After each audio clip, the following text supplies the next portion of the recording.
Hey guys, welcome back to my channel. If you're new here, my name is Ebony Jean. I appreciate you stopping by. So today I'm going to be sharing the updated version of my alopecia story, and it hits different this time because this year marks 25 years since my diagnosis. I know that's a very long time, so I'll explain all that in just a little bit. But I hope this video encourages, touches, and inspires someone out there. This story is not meant for me to keep, and I'm still overcoming barriers. I'm sifting through some insecurities, but for the most part I am healed, and I'm grateful that I'm now at a place in my life where I can talk about it. So if you are a new patient or you've been dealing with alopecia for an X amount of years, you are not alone on this journey. There are so many of us out here. But like I said, I hope this encourages and touches someone. Please share this video with everyone you can, and I hope you all enjoy. Okay, so before we start, I just would kindly like to say, please bear with me because I'm traveling back 25 years for this journey. I'll be 30 later this year, and it's a long time. So like I said, please bear with me. I would greatly appreciate it. So my diagnosis took place at the early age of 4, going on 5. I was at home with my mom when she discovered the patches, and she noticed that clumps of hair were coming out on its own as she was combing it. So she called my doctor, explained what was happening, took me to the hospital, had several tests run, and when the results came back, it was positive for alopecia universalis. Now, I've done a separate video on the different types of alopecia because there are levels to this. It's not just a one and done deal. So if you would like to learn more about the different types, the link for the videos down below in my description box. But alopecia universalis is complete scalp and body hair loss. That means I have no eyebrows, no eyelashes, and no hair elsewhere. Honestly, the only blessing about this is not having hair on my legs. Like, I don't have to worry about shaving. So I'm very grateful for that. But over the years, it was really discouraging, stressful, and difficult for my mom to deal with. Like, she was a mother of 2 daughters at the time, and she didn't know what to do. But thankfully, I come from a strong Christian-based household, so we have faith that God was going to carry us through this difficult situation. So life didn't hit me until beginning grade school, and that's honestly when all hell broke loose for me. I was bullied and harassed by everyone from children to educators. Yes, you heard correctly, educators. My mom had to make several trips to my schools every single year. I don't know how often per school year, but I know it was very frequently. So she had to explain what alopecia is, how it affects her as a parent, and what they can do as a school to accommodate me, making sure that I get my education just like everyone else. So I've received a lot of mistreatment from people all across my schools, but once my mom explained everything and the teachers talked to the kids about it, some of them were nice to me. You know, they did work with me for the most part. But listen, if you are an educator watching this and a child has alopecia, don't send them home. Please do not send them home. Whenever you have children with alopecia and you see them wearing a hat or some type of head covering, just talk to the parents if you're that intrigued, if you're that concerned about their appearance. It's just hair. And unfortunately, some people will never understand that, but I'm just coming from a raw, unfiltered place because I know that frustration. I know what it's like to be isolated. I know what it's like to sit out in the hall because a child is picking on you and the teacher feels like you're the problem, when in reality you're not.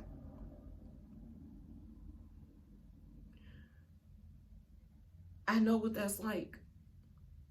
So for the sake of children everywhere with hair loss, be kind to us. Be nice to us. If you're that concerned about our appearance, have a conversation with the parent. Don't embarrass the child. Just simply call them up and say, hey, I've noticed that your son, your daughter is wearing a hat or wearing a wig, and I'm just wondering, what's going on with them. But don't ask in a rude way. Don't be funny about it. Just simply come to them out of deep concern and learn what you can do as an educator to accommodate this child. Make going to school for them a lot easier. I was trying to live a normal life like everyone else, and obviously that was impossible. So next to alopecia, I've dealt with asthma, so I was in and out of hospitals all throughout my childhood. If it wasn't hair loss, it was an asthma attack. If it wasn't an asthma attack, it was surgery on something, and it was just a continuous cycle.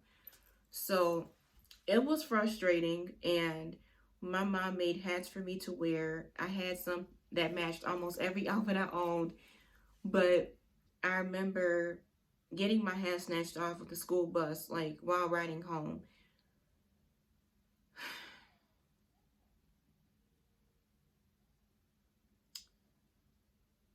I was just 6 years old at the time, and I was sitting by myself towards the back of the bus. I don't recall who these boys are to this day. All I remember is that they were black. So I was sitting by myself. They were sitting in the last seat, and I kept hearing, snatch your hat off. Mind you, I'm already self-conscious as is because everybody talked about me. I was on pins and needles, couldn't even defend myself. And I was right. They were talking about me, so I tried to ignore it. Didn't do anything, just sat there quietly. Next thing you know, they snatched my head off. And they did it so quick, I didn't even have time to really think about it. So they were tossing it back and forth all across this section where we were sitting at, and just being as fragile as I possibly could be and quiet. I said, can you please give me back my hat? They said no. So eventually it got towards the middle of the bus, and then it went to the front. And I'm walking, the bus was still moving. I'm holding my head just like this, trying to cover it because my covering left me.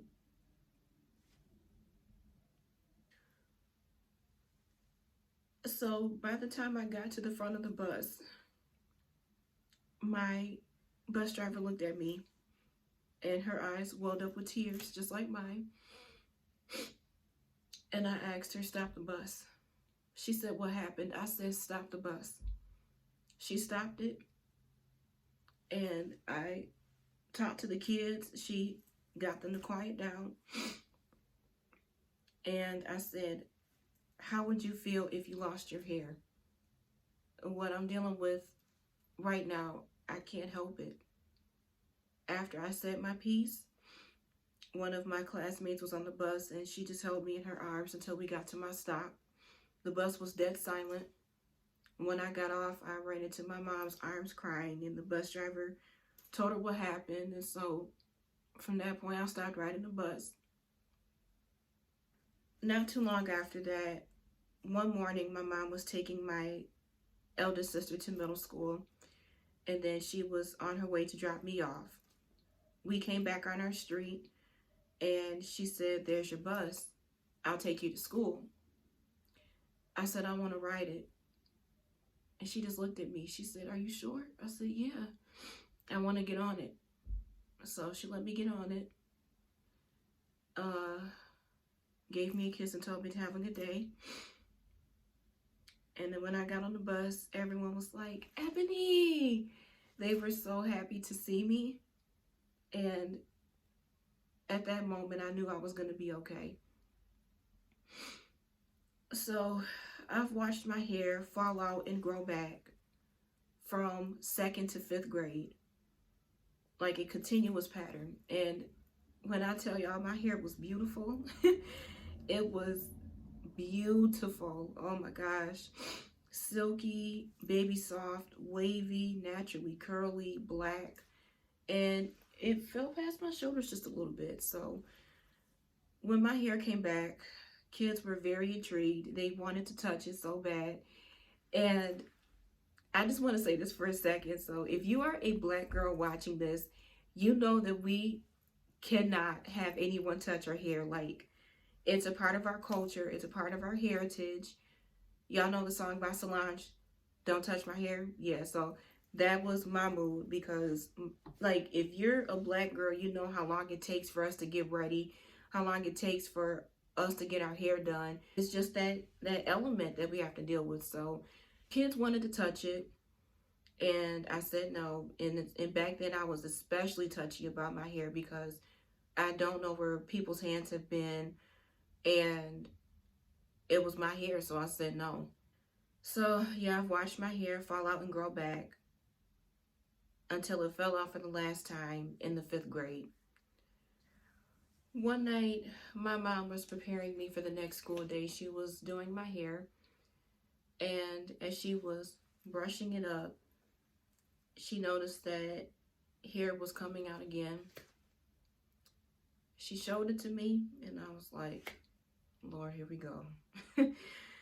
So she took me in the bathroom. My eldest sister was getting ready for school during that time as well. And I stood there in the mirror just watching my mom cut all of my hair off. It's not that she wanted to, she didn't have a choice. But when she got to that last strand, I bawled my eyes out. Cried myself to sleep that night.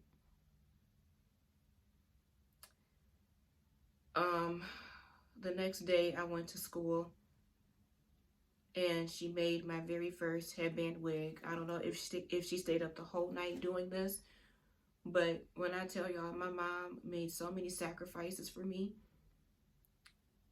and to this day I tell her thank you, because she didn't have to, but she couldn't stand seeing me cry, and although she couldn't make the pain go away, she did what she knew how to do as a parent.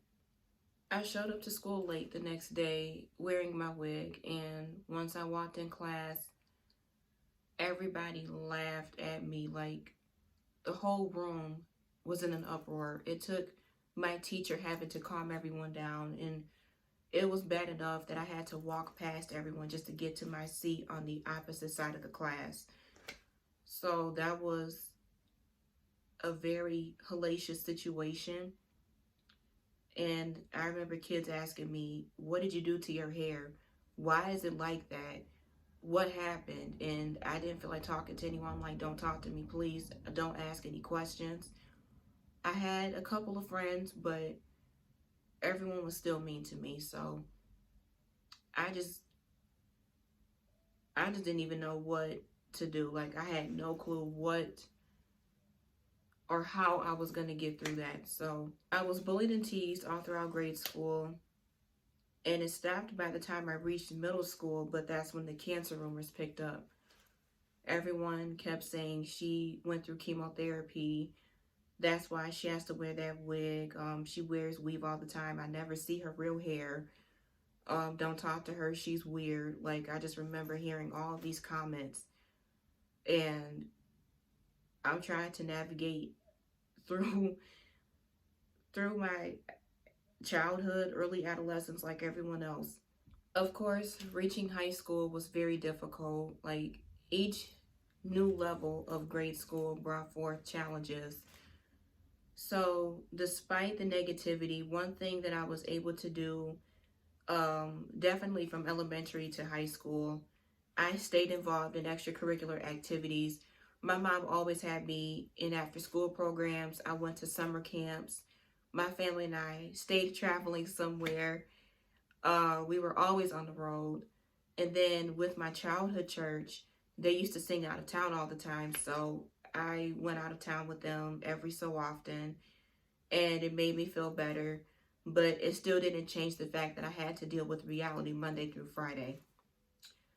So upon reaching high school, things were more challenging. And of course, I dealt with the cancer rumors, rejection. Everyone harassed and teased me for every little thing. Boys made stupid jokes about me. and I was trying to fit in, find my tribe like everyone else. Alopecia is very emotional to deal with. Like, it may not be life threatening, but it is life altering. You have to make constant adjustments, and then it affects your mental health. So I fell into depression all the time. Like, although people said I was always positive and things like that, behind closed doors, I cried because I didn't understand why I had to put up with this. On top of kids mistreating me, I had some very mean teachers. Not everyone, but I had a few. Um, it was rough. I've developed a decent, solid group of friends, but of course, I dealt with the fake ones. Never got asked out. You know how we grew up having high school sweethearts? I never had one. Yeah, so I just stayed to myself, focused on my studies, tried to be more social. One of the things that allowed me to express my personality, if you will, was definitely fashion. All throughout grade school, I was like one of the best dressed kids, and people told me this. They said, Ebony, you always came to school dressed to the nines, like matching from head to toe. um, so I was able to express myself because a lot of kids refused to get to know me. They definitely played the card of judging a book by its cover very well.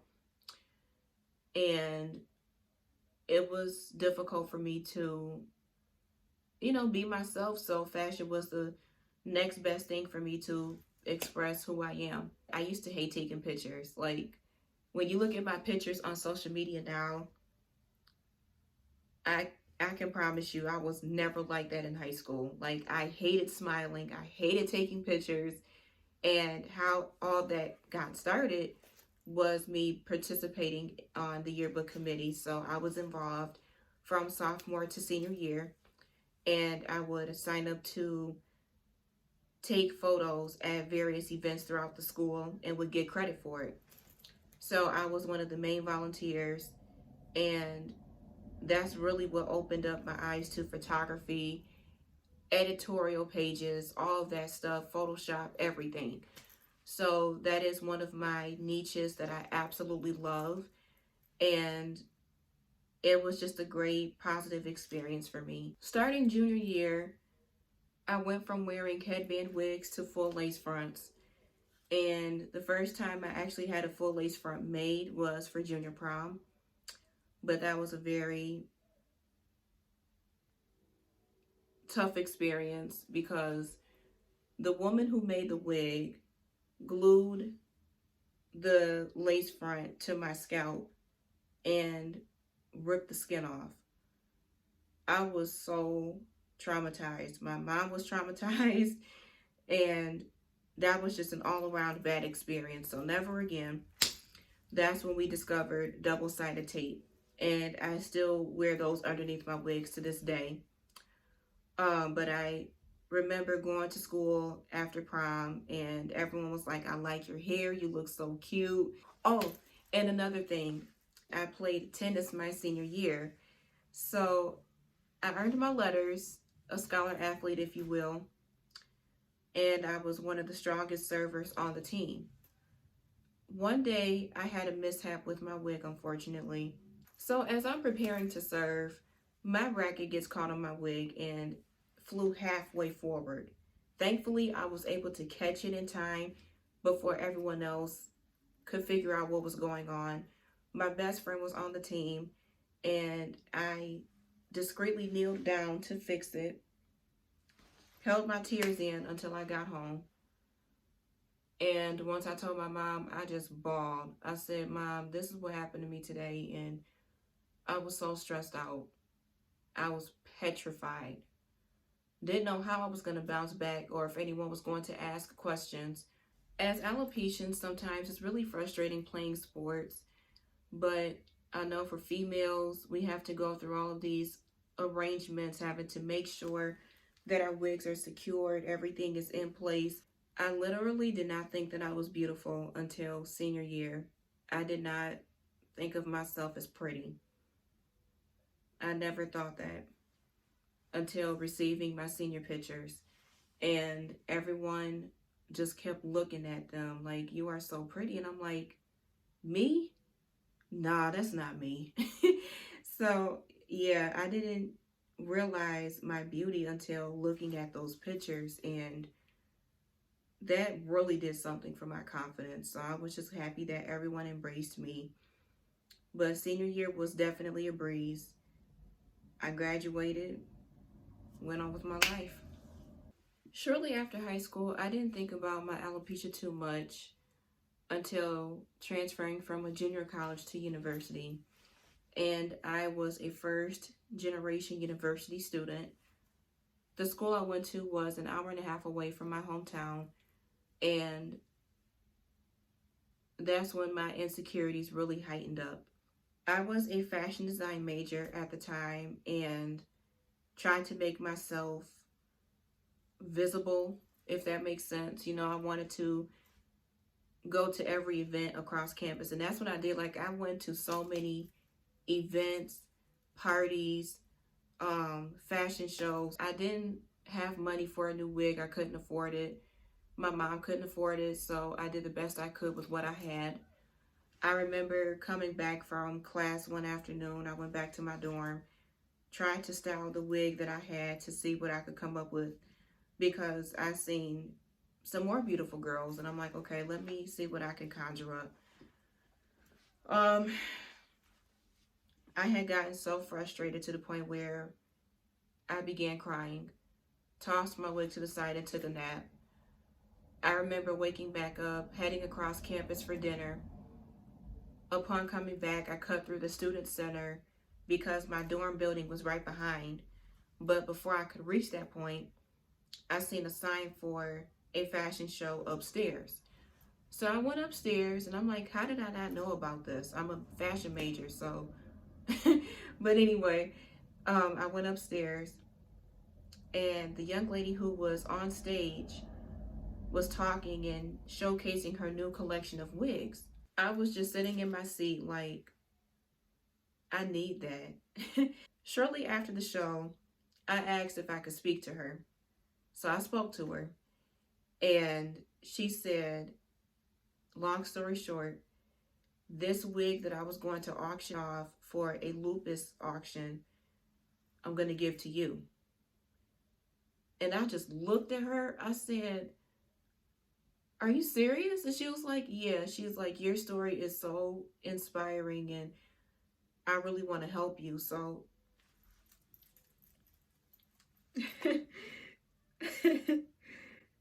it was a beautiful shoulder length lace front. I tried it on and she said, I know the color's a little different, but it looks good on you. I remember seeing all of these beautiful girls, and then you got the sorority girls. Just everyone honestly looked the same to me. And here I am off in the corner, not literally, but I'm just thinking like, how can I look like that? She's really pretty. Like, I've tried altering my appearance so much. I loved the wig, and I called my mom as soon as I got back to my dorm and said, Mommy, I got some new hair. And it was the week before my birthday. My birthday's in November. So that was a beautiful birthday present. All I wanted was to look pretty on my birthday. So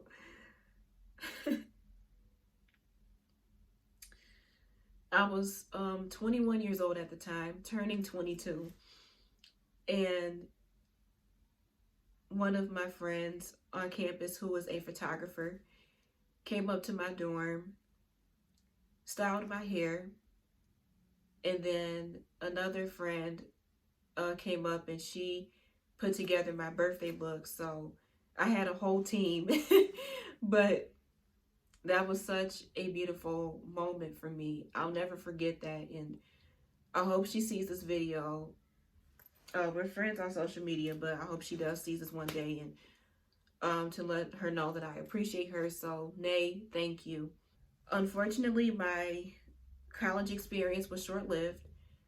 I ended up coming home a year later because I couldn't afford it. So I was depressed for a very long time.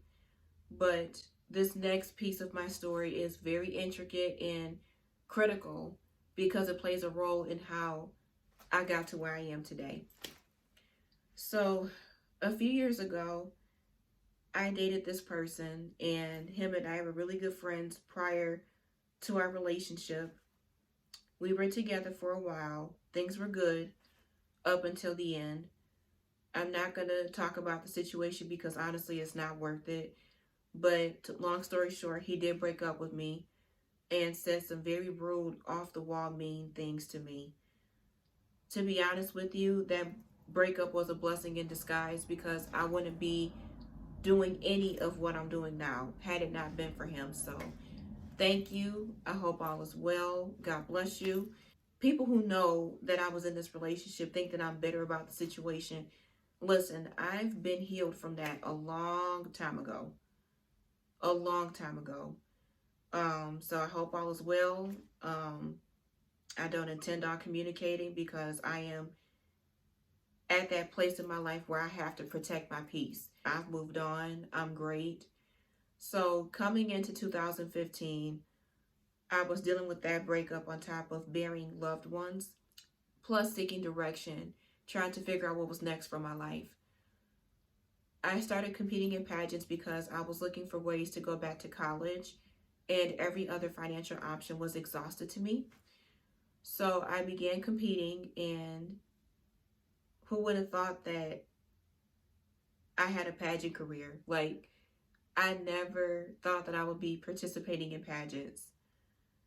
So I started competing on the local level, became the first African American alopecian from my hometown to compete, placed second runner up. Alopecia awareness became my platform, and that very same year, the National Alopecia Areata Foundation appointed me legislative liaison, making me the first African American liaison from my hometown. I have that whole story in my video, so that video is called I think alopecia in pageants, but either way, it's down below in my description box. So everything did not take off for me until 2016. That summer, I went to DC with my mom. Her and I traveled to the NAF conference, and it was our first one. I was so nervous. Like, I remember just walking through the hotel lobby, seeing all of these bald, shiny heads. And I'm thinking, this is so odd. Like, I don't know how I'm going to get through this weekend because I'm excited, yet I'm nervous. So I remember one person coming up to me and they said, if you have never gone without your wig, you will by the end of this weekend. I'm like, yeah, right. That's not going to happen. Turns out they were right. I remember one afternoon, I had just got back from one of the sessions. I was having so much fun with my new friends. My mom just looked at me and she said, you're at peace. I didn't know I was at peace because, again, I was having too much fun. So I went downstairs to the young adults panel. They were answering questions for parents with children who have alopecia. And I just discreetly walked in, saw a seat right by the door. And as I'm sitting there, my leg is shaking, and I'm like, why is my leg shaking like this? And so something told me to grab the mic. I shared my story for the first time in front of well over 500 people. That was such an invigorating, unforgettable moment. I wish my mom would have been down there to see it, but I needed to be by myself for that to happen. Afterwards, everyone, including the parents, thanked me for my transparency. They said, your story is very inspiring and refreshing. Like, I just remember all these comments, and I was so proud of myself at that moment. The last day of the conference, one of my good friends in New York, shout out to Jenny, she took my picture, and this picture blew up all over social media. I kept getting messages upon messages friend requests, people asking for interviews as soon as I got back to Michigan. Like, this was insane. The love was so overwhelming, and I was the honoree at my cousin's luncheon. I'm honestly speechless because I didn't expect people to show this amount of love to me. Um, but it was a beautiful summer. It really was. And it was hard for me to celebrate at the same time because not even 2 weeks after my unveiling, unfortunately, I lost my little brother. And he was in a very tragic situation. So, um, imagine having to unveil this and then burying a loved one, your sibling, and then preparing for a pageant within less than a month. Like, my stress was so high, I could not process anything. So it was just freaking crazy. Fast forwarding, so what I've done since my unveiling, I became the first African American alopecian from my hometown to compete at Miss Michigan USA, which is a prelude pageant for Miss USA, and wanted to win that title very badly, but that didn't happen. Nevertheless, God is still good. I passed a proclamation from my hometown declaring September as Alopecia Awareness Month. Still filming for a hair loss documentary that's 5 years in the making with my good friends from Chicago. Hopefully that'll be done by the end of this year. I would love to see it. And as soon as it's released, I'll let you guys know. I was featured on Self Magazine's website, interviewed by Ebony magazine. Been traveling all over the country working with NAV to get a bill passed to benefit hair loss patients. I was keynote speaker at one of their conferences in Arizona. We've reached the home stretch. Yay! I'm so happy. Thank you all for being patient with me. And thank you for watching this video. I truly appreciate your support, especially if you've been on this channel from day one. Please give me a thumbs up, comment down below, subscribe, turn on the notification bell, share this video with everyone you know. And to my alopecians out there, you are beautiful, handsome, worthy, capable, talented, creative, and you are enough. Don't ever feel like you have to change who you are or cover up your head to make someone else feel better. I've hid behind a wig for so many years, and I'm grateful that people are now accepting this. It's a beautiful feeling, and take your time healing. Don't let anyone put a timestamp on when you should overcome this, because it's a process and everyone has different experiences. So many people have tried limiting me, but I've taken the limits off, and I'm proud about it. I love you all. God bless. And I'll see you in my next video. Peace out.